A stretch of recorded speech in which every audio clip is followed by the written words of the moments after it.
ছোটবেলায় পড়ানো হয়েছিল কীর্তিমানের মৃত্যু নেই লাইনটা। এবার বাংলাদেশ সেই লাইনের সার্থকতাই দেখালো দেশের বাইরে নেপালে। নেপালের কাঠমান্ডুতে চলমান অনূর্ধ্ব-20 সাফ চ্যাম্পিয়নশিপে নিজেদের প্রথম ম্যাচে শ্রীলঙ্কার সাথে প্রথমার্ধে 18 মিনিটে 1 গোল করে এগিয়ে যায় বাংলাদেশ। গোল করেই হলুদ কার্ড পাবে জানা সত্ত্বেও কোটা সংস্কার আন্দোলনে শহীদ হওয়া আবু সাইদ ও মীর মুগ্ধকে স্মরণ করেছে বাংলাদেশের খেলোয়াড় মিরাজুল। মঙ্গলবার ম্যাচের 18 মিনিটে গোল করে এগিয়ে যায় বাংলাদেশ। শ্রীলঙ্কার রক্ষণকে ফাঁকি দিয়ে রাব্বি হোসেন বক্সের মধ্যে ক্রস ফেললে মিরাজুল বাকি কাজটা সারেন। গোল করেই জার্সির উপর আলাদা একটি টি শার্ট পরেন মিরাজুল। সাদা ওই টি শার্টে কালো কালিতে লেখা ছিল মুগ্ধ এবং আবু সাইদের স্মরণে মনে রেখো যুদ্ধ করে রক্ত দিয়ে দেশ পেয়েছি।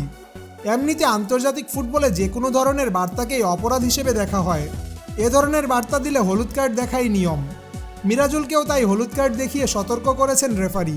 গত 16 জুলাই রংপুরে কোটা বিরোধী আন্দোলনে পুলিশের গুলিতে নিহত হন বেগম রোকেয়া বিশ্ববিদ্যালয়ের ইংরেজি বিভাগের 12তম ব্যাচের শিক্ষার্থী আবু সাইদ।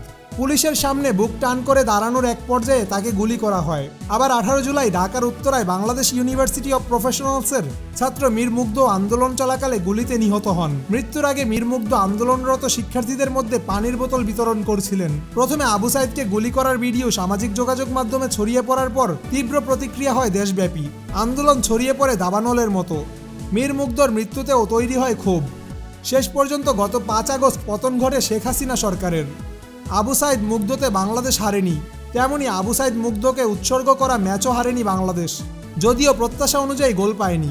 তবে ম্যাচ শেষ করেছে 2-0 গোলের দাপুটে জয় নিয়ে বাংলাদেশ। জামান আশরাফ, টিম স্পোর্টস।